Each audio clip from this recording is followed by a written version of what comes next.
Yes, I'm live. Hello.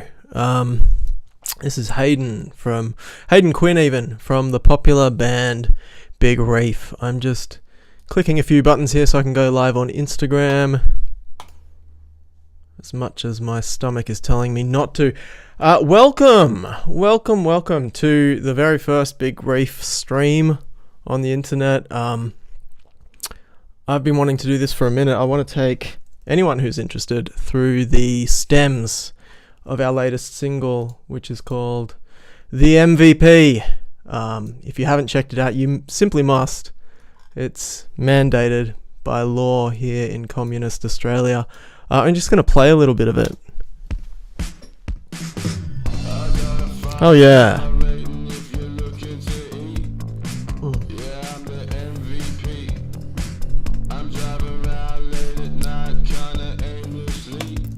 That's it. And I think we can all attest that it's the greatest song ever to be performed, played, recorded, etc. I wanted to have a look at the drums to begin with. Anyone who's joining the stream and would like to ask questions about the production process, the writing process, what have you, anything about the song, feel free to chime in via the chat. I'm going to start by pulling apart these drum stems, so let's have a listen to what we have here. Oh yeah.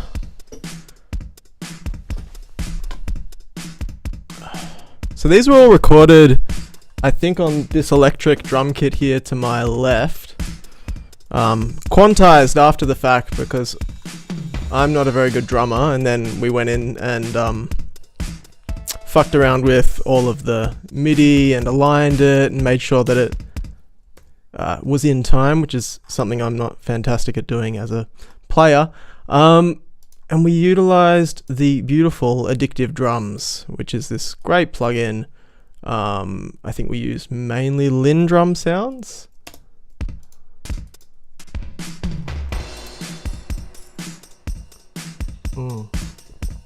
Right.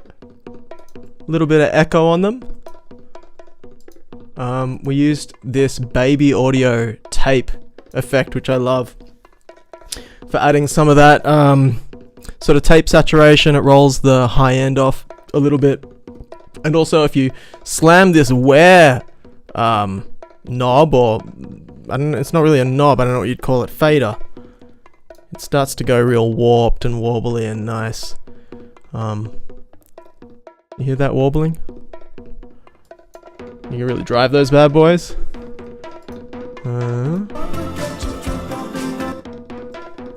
That's not what it sounds like on the record, obviously. But yeah, you can have endless fun fucking around with that. This glue fader also sort of like squishes them together a little bit and compresses the sound. Just gonna pull in a few elements one by one and see what makes up this chorus. Tambourines, 909 ride, I think that is. Let's see. Oh, it's a Lin drum ride, my bad. Some hats. See? This is the dub.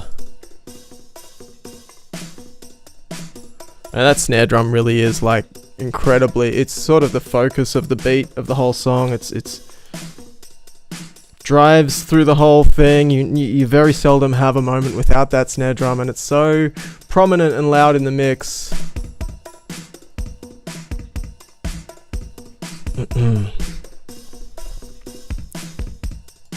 But yeah, fairly rare for us. Typically what'll happen is a lot of what we produce drum-wise goes in as MIDI. We use samples, we use like a drum synthesizer or something like that to sort of just pad out the expectations, and then once the draft of the track is down, we'll set up a few mics or put up a few mics, pull together a drum kit, and sort of replicate what we've recorded in MIDI. But this one's very, very straightforward, and I think everything... Oh, hang on.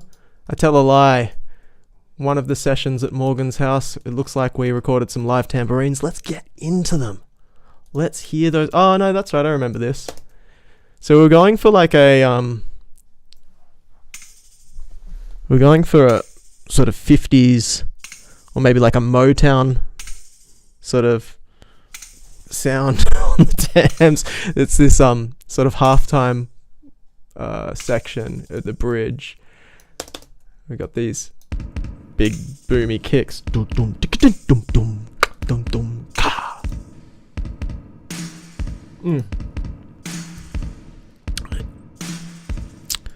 Still a DMX snare, so it's still like a fake snare or a synthetic snare. But how many tracks? We got a couple of tracks of tambourines here, boy. Let's get into them. What do we got? We got a left and a right doing just a hit. Thrilling stuff. And then we've got these beautiful cha-cha-chas. Oh yeah. And an electronic shaker. Oh, and some toms. The toms are fun.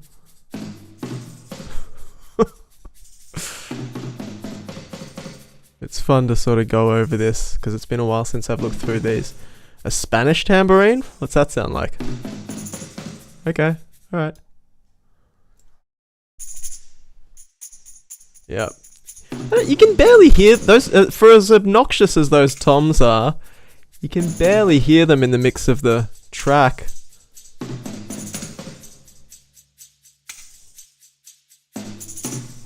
Yeah, alright. Let's hear that in the mix.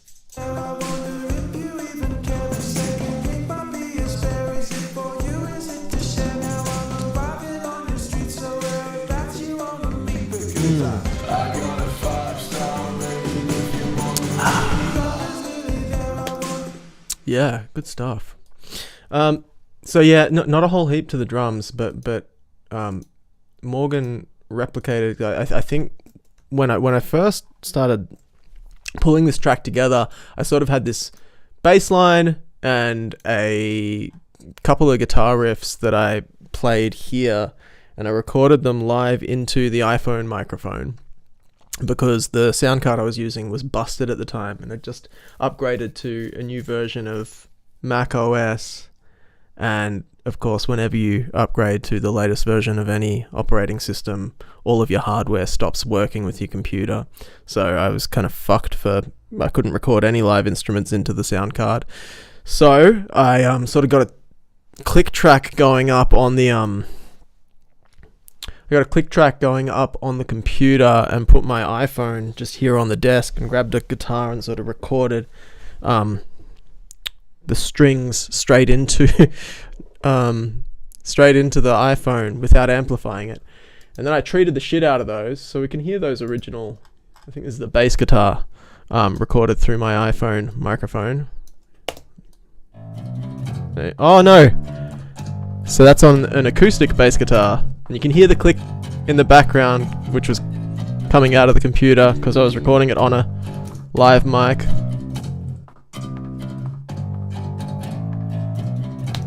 And then I remember, I liked that bass line. I thought that was pretty sick. And so, I thought I wanna sort of pull in some Peter Hook style, sort of like, on a lot of New Order records, the sort of most catchy melodies are played by the bass guitarist, Peter Hook, played up high on the neck, and sort of playing out these main melodies. With a little bit of overdrive and a fair bit of chorus and stuff like this. So then I did that, which sounds like this over the top. So you've got the actual bass line and then what I would call the lead bass line over the top, which sounds like this together. And that sounds awful. I mean, this is the scratch track that I recorded. That sounds like it wasn't that doesn't sound like the acoustic bass though. I don't know how I did that. I ran it through Amplitude, which is this. Let's hear it with that on. Oh, that's bad. Take all the plugins off.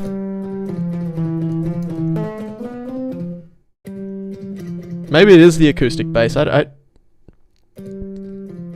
mean, it's a compromised recording, I'll tell you that much.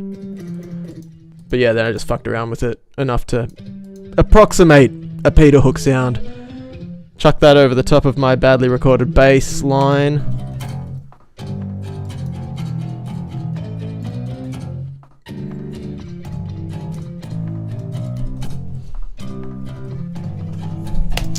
I did the same thing with the little guitar riff that I had written to go with that. And I'll just see if I can find the original recording. Yeah, this is him. Or her. Doesn't matter who. Doesn't matter when. Equal rights for equal guitar sounds. So once again, you can see for the audio nerds out there's a lot of plugins on this channel strip. Because again, it was just recorded through an iPhone microphone, unamplified on a very bad, very shitty Fender Squire that I picked up. Well, I bought it off this guy at the ANU. I met him in the ANU car park, and I think I paid more than I should have, probably like $250 for a completely beat up piece of shit. Let me grab it. There it is. Got a big chip right there, which I think is rather fetching. The intonation's completely out. When I first got it home and plugged it in, I mean, I just bought it so that I could like noodle around and like do stuff like this. Problem is you can't do stuff like this when you update to the new Mac operating system and your sound card won't talk to your computer anymore. So like I say, yeah, sick. Like I say, I recorded it into the iPhone microphone. But I'm sat here.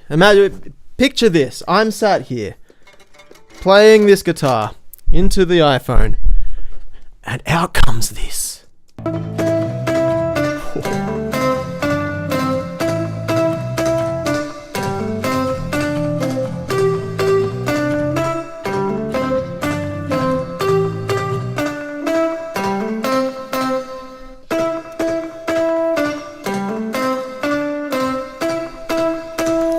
Sounds awful, absolutely awful. By comparison, let's hear, you know, Morgan, who's a much more proficient guitarist than I am. Oh, hang on, here's a guitar iPhone recording. Ah, that's funny.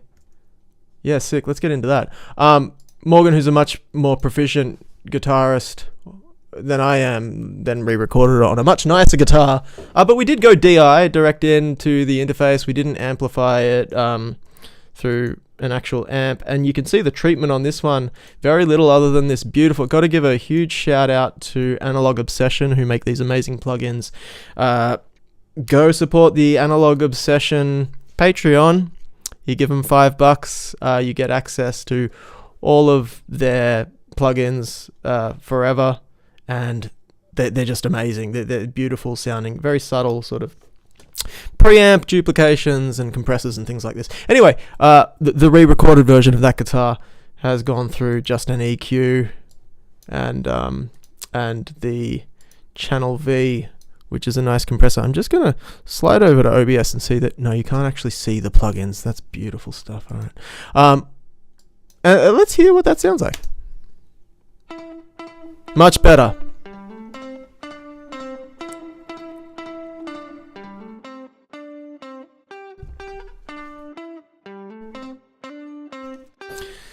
But I was not content enough when it came to mixing the track. I wasn't happy enough to just have that in there, so I slid the iPhone recording in quietly underneath it, which adds so much to the end result. Have a listen to this. You see? And what you're actually hearing in the end song is this. I don't know if you can hear. I'll give it a boost. So that's that. That's running underneath the entire song. Well, not the entire song, but every time that the well-recorded guitar is playing, that too is playing. And I think you'll agree, it makes all the difference.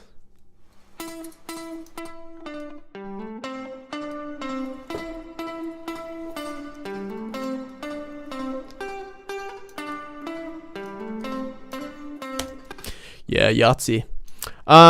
So that's all I had. I had a couple of bass lines, a little guitar riff, and sort of this idea that the song should be incredibly, I mean, you can see the structure is laid out up the top here. It's verse, chorus, bridge, solo, last chorus. And much to my chagrin, Morgan sort of managed to finagle me into consenting to adding an outro to the song, and there is a radio edit where that's cut off because I'm a little pop song structure Nazi. But yeah, we sort of I think my memory of it is that I had those things. I liked. Oh no, I had these pads as well. Let me pull up these synths. I was these haven't really changed from the demo. We just had these very beautiful sounding synths, which are the CS80 replica made by Arturia, and they sound like this. Yeah. Those are the song. Those are the reason. Those are the reason this song is so popular.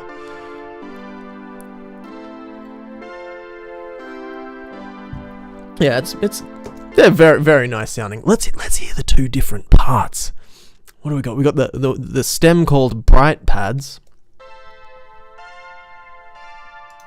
I also smashed them with the tape plugin, which is why you can hear that warble. Although the CS80 is like an old synthesizer, so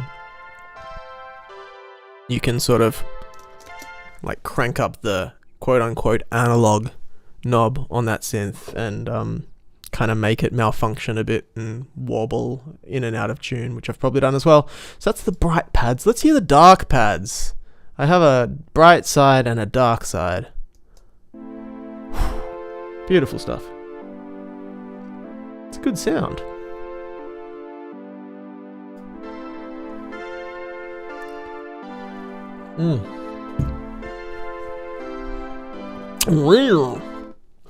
Yes, that's what I had. I had those working with the guitar and the bass.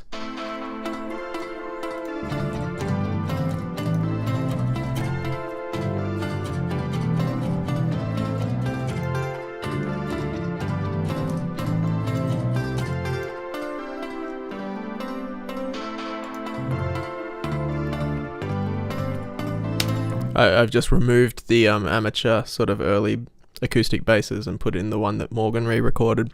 Once again, much more proficient player than I am, and much nicer bass guitar.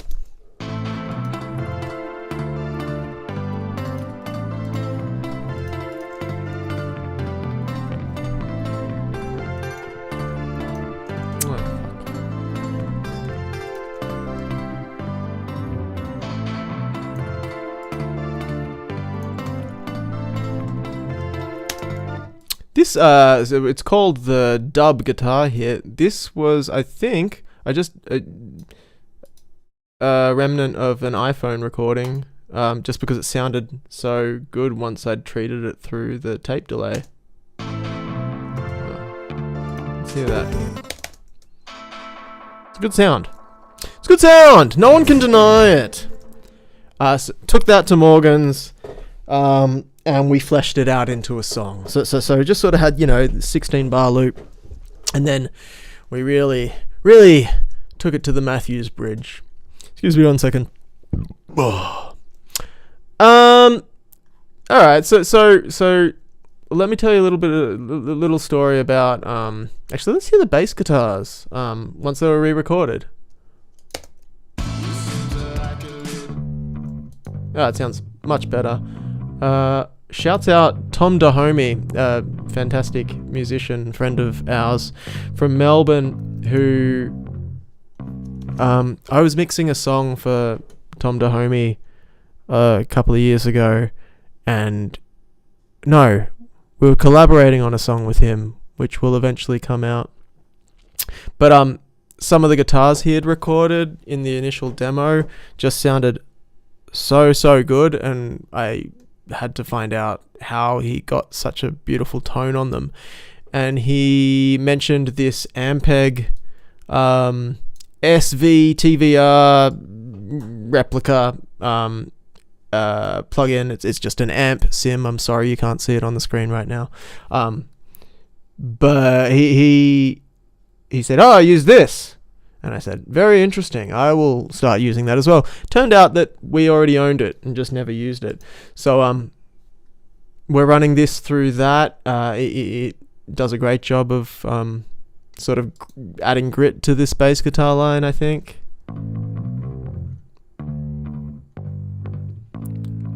I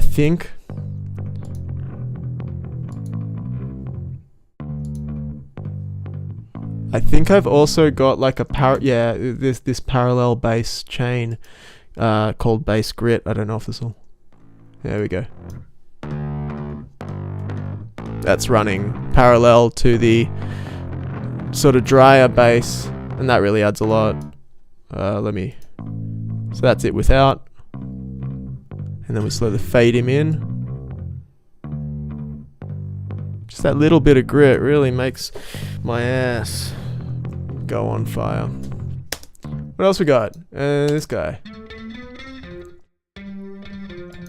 That's more hooky. That sounds like Peter Hook. That does. Beautiful stuff. Alright. Oh yeah. Let's talk about the 808 cowbells. Well, what can we say about them? Well, let me tell you a story about these. We put some 808 cowbells in. There's a really great track by Depeche Mode.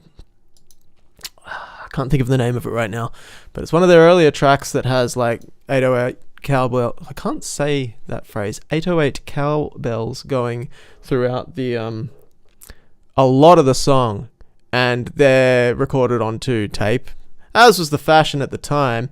But they have so much hardcore warble on them, and I really wanted to try and replicate that.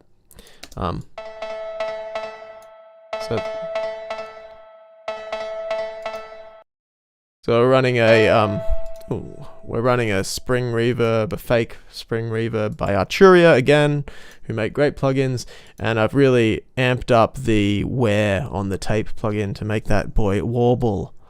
Yeah, nice for some.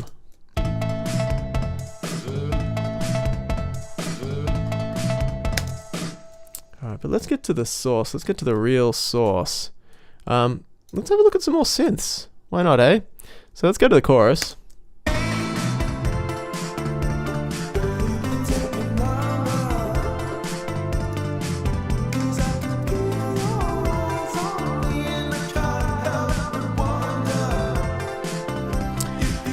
Oh yeah!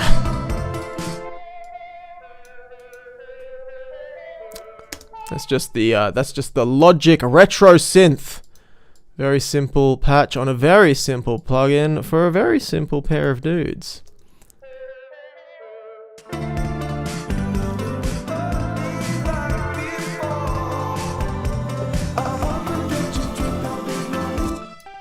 These are cool. This is a K1V replica. I'm not totally sure about this synth. Kawaii made, it's one of these old 80s digital synths that it has a lot of very, very lame sounds on it. But very lame sounds are in these days. I think it's like a 5/4 it's like a 5/4 riff playing over the top of the 4/4 backbeat. Is that right? 1 2 3 4 5 1 2 3 4 5 1 2 3 4 5 1. No.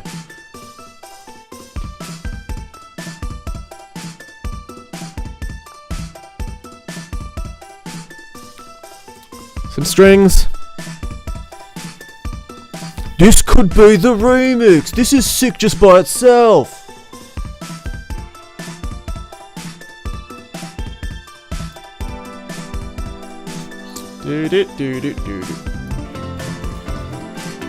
Oh yeah, some real fucking Streets of Your Town shit.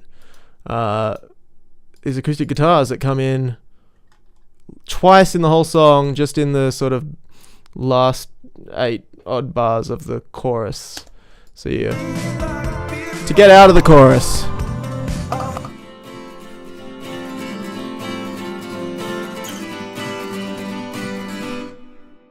Oh, it's a lot of reverb on those. Let's hear that in context.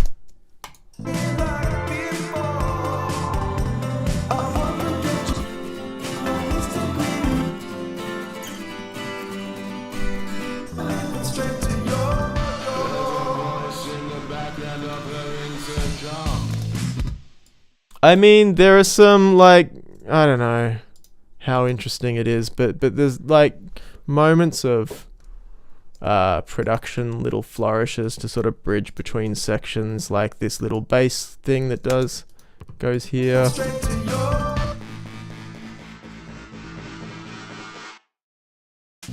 I don't know. It's Skrillex, eat your heart out. That's what I say.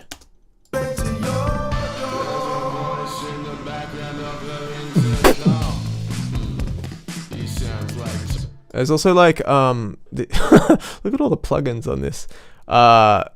Just to emphasize some of the like jumps between sections, we've got these heavily bit crushed bass rolls that I just cut them out of something Morgan wrote in the bridge when Morgan sort of wrote the bass line to the bridge.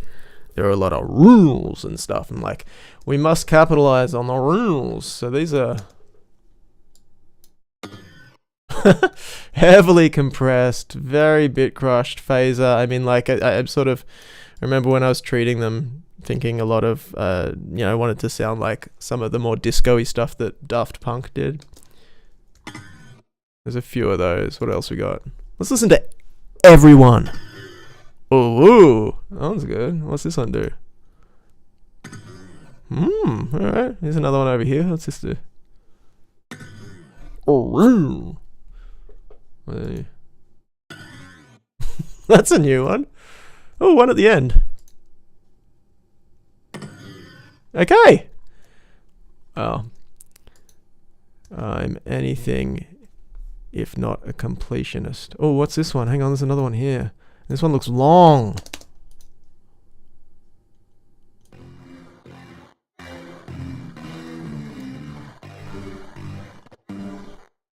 Yeah. See, you can see why you'd spend fucking 20 minutes making that sound for a good 3 seconds worth of song that no one will ever hear. Let's hear it.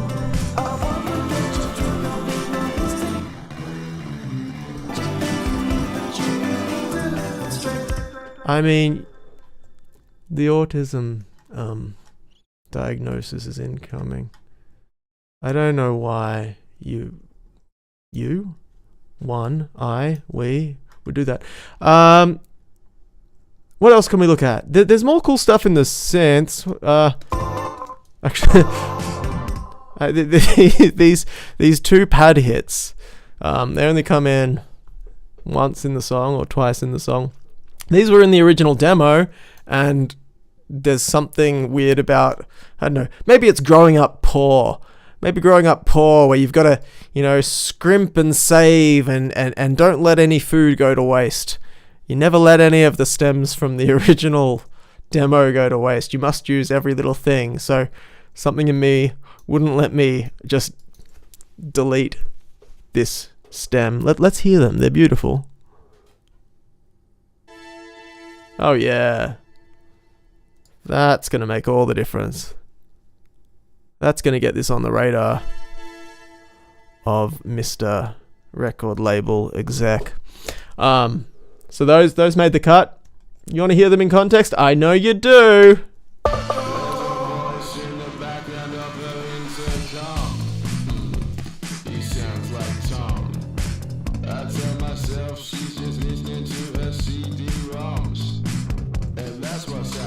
We got a bit of fun here.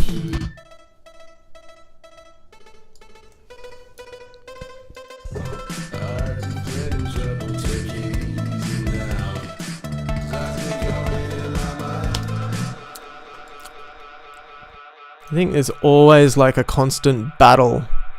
It's always a constant battle to... Wow, that's some serious delay.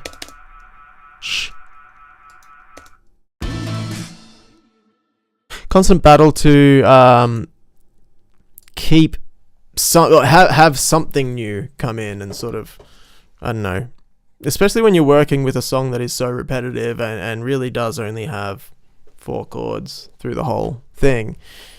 You got to introduce new things for 8 bars and let them disappear, and just to get something novel happening, you know. So that's what these 2 little synth lines are.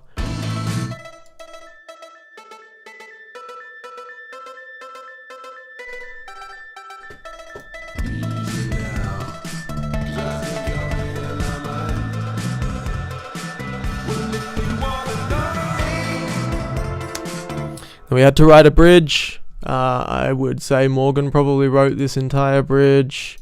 These kind of chord changes are not in my wheelhouse. I don't know how. I mean, these sort of chromatic sort of changes in this section, my brain doesn't do stuff like that. So that's what this is.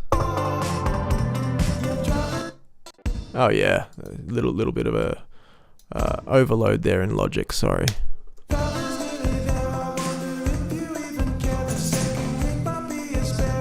Yeah, so it's all in the bass line. Where is it? It's all in the bass line, I would have thought. Is that a synth? Oh, interesting.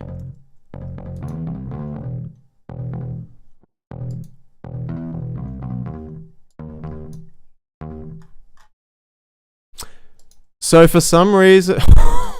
Boy, they did not know. When this live stream began, they did not know I was going to go this deep.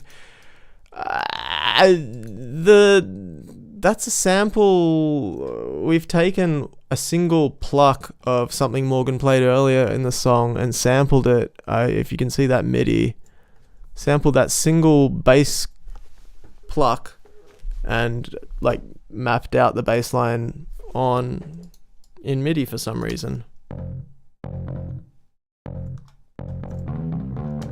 No, that can't be right because there's like little slides in it. Maybe we've sliced the bass line up into individual pieces to retime it or something. I don't know. Who gives a fuck? What's it matter to you? Fuck off. I don't have to answer to you. But yeah, I don't know. Cool. It's a bridge. Halftime. Who doesn't love going halftime? I got a 5-star rating if you want me to suck ya. Solo. This was a beautiful stroke of genius from Morgan.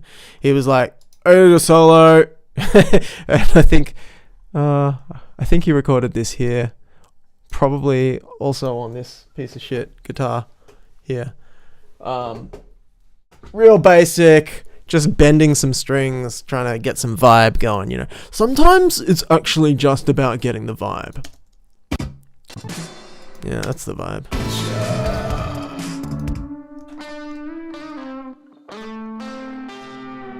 Yeah, it's good. It's a good solo. You send that to a...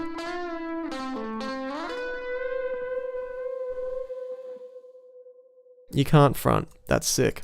Very simple, straight to the point, doesn't pull any punches. What does that mean? It doesn't pull any punches. There's got to be more. There's simply got to be more.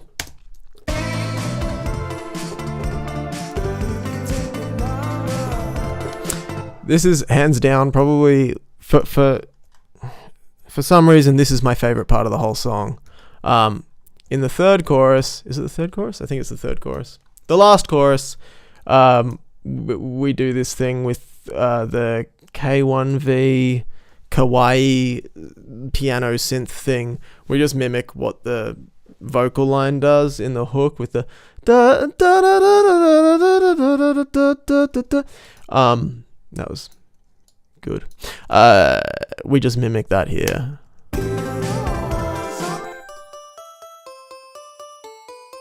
That preset is called Music Box. And I don't know why, but just emphasizing it then and there, every time I hear that when I listen to this song, I'm like, yeah, that's sick. I like that. Let's hear that in context.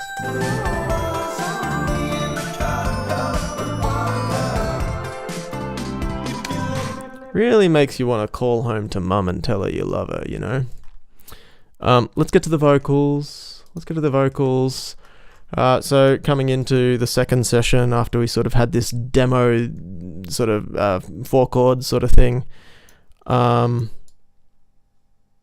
I can't exactly remember how the rhythm came about. I think we just threw up a mic and Morgan just got on there and started, like we often do with our songs, just kind of making shit up and speaking gibberish in the tone and in the pitch and in the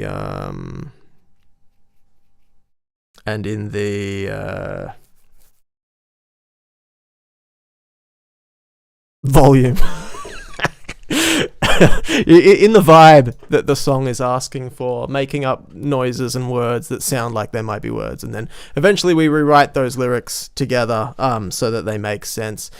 That may be what happened, but maybe not. I think Morgan maybe came up with the idea that he wanted the song to be about a delivery driver. Actually, no. Fuck that. We wrote the chorus first. We wrote this because we wrote this. Well, if you wanna know me, baby, take a number, 'cause I can feel your eyes on me and I can't help but wonder if you leave me at your door. I think what happened is that just out of sort of, Morgan's very, very good at improvising, and sort of words, I think, come from his brain to his mouth incredibly quickly, off the cuff.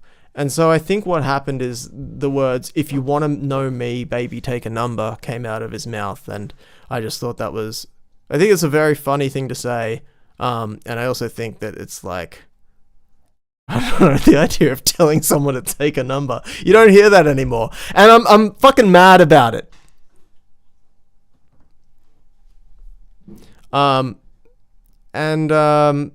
Then I think the rest was sort of just like, and we figured it out from there. But well, if you wanna know me, baby, take a number. And I think, again, sort of wanting to make a pop song that isn't like trying to say anything particularly deep or meaningful or save the world, I sort of imposed a bit of this line about, because I can feel your eyes on me and I can't help to wonder, is just so... Haven't we all felt that way before? 'Cause I can feel your eyes on me and I can't help but wonder if you leave me at your door. Now the next line about being left at the door, that is more specifically about being a delivery person. Delivering something to someone's door, which we'll come back to in a moment. But that's what the character in this song is sort of half is and half isn't, I think, depending on who you ask and what day you ask them. So that was the chorus. We wrote that, and that was very good, and we're trying to figure out the verses, and I think, I don't know how it came about, but Morgan was doing some sort of spoken word, sort of vibey vocals, and I think I was playing around with the treatment of them and ran them into some overdrive, and something about this very opening line through some overdrive really sort of sounded right. And that's where we sort of pushed all of the verses from then on. It was like, all right, all the verses, they're overdriven and they're loud, and sort of we got some feedback from some friends who said, it sounds like the Strokes vocals, which is a really, really good point. I got a 5-star rating if you're looking to eat, yeah, I'm the MVP. I'm driving around late at night, kinda aimlessly, in my uncle's SUV. You seem to like a little spice, yet your tooth is sweet. That's loud. But I got an appetite myself. 'Cause I got an appetite. Well, if you wanna know me, baby, take a number. 'Cause I can feel your eyes on me. Can't help but wonder. I've always loved just hearing backing vocals by themselves. I think they're fun to listen to.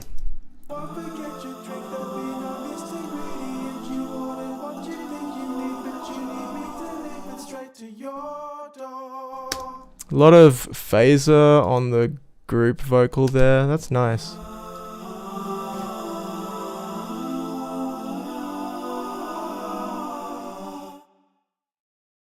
Yeah.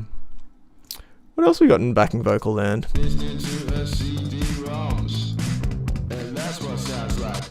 So if you leave me now, I could get in trouble. Take it easy now, 'cause I think you're in my mind. That's cool. Listening to her CD. I just want to. This was a very, very funny moment when we wrote this line.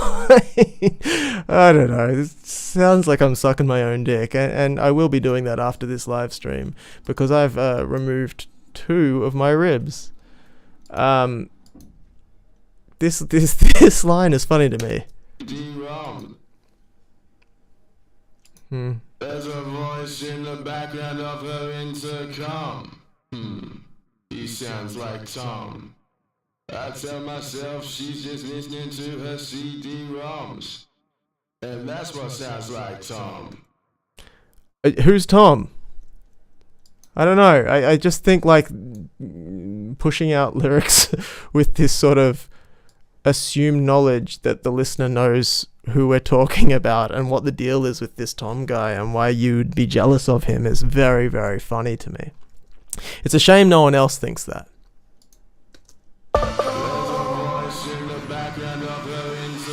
Also, like on this piece about the character in this song sometimes being a delivery driver who's in love with the person he's delivering food to, the intercom piece is sort of like he's arrived he's arrived to deliver the food to this woman and is beeping on the intercom. So that's where that comes from, but you know, it doesn't have to be strictly a character piece in that way.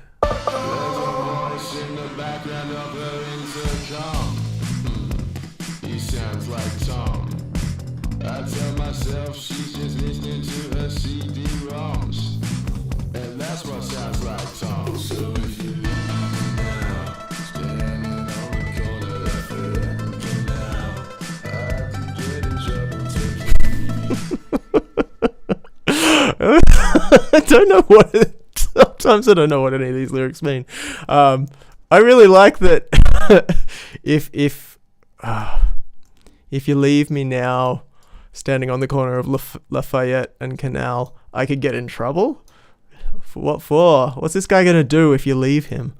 It's actually kind of worrying. We're sort of stepping into Robin Thicke, Blurred Lines territory there with that line. So if you leave me now, standing on the corner Lafayette and Canal, I could get in trouble. Take it easy. Look, there's lots of reasons that you could get in trouble. So I don't know. Sometimes I worry. Look, I think that's about it, man. Like, I guess the main thing that I'm trying to get across here with this stream is that we're playing a show in Sydney this Saturday, and ticket sales have not been good. Ticket sales have never been good, I'll be honest. I mean, like, typically the ticket sales sell on the day, or, you know, a couple of hours before the show, or on the door. But it's always good when the ticket sales come through before then. So if you're in Sydney and you like to, support the arts, even if you don't like to support the arts, come along to the show at the Botany View Hotel with Rat Boy School Excursion and the Honey Giant's Heart. It's going to be a night to remember. I'll be there. The whole band will be there. Me, Morgan, and you know what? I think we can have a lot of fun together. I think it'll be great. Another thing. No, that's it. Thanks so much for listening. Thanks so much for joining me. If you have any questions, hit my personal email. It's haydenquinn43@gmail.com. And one more thing before I go.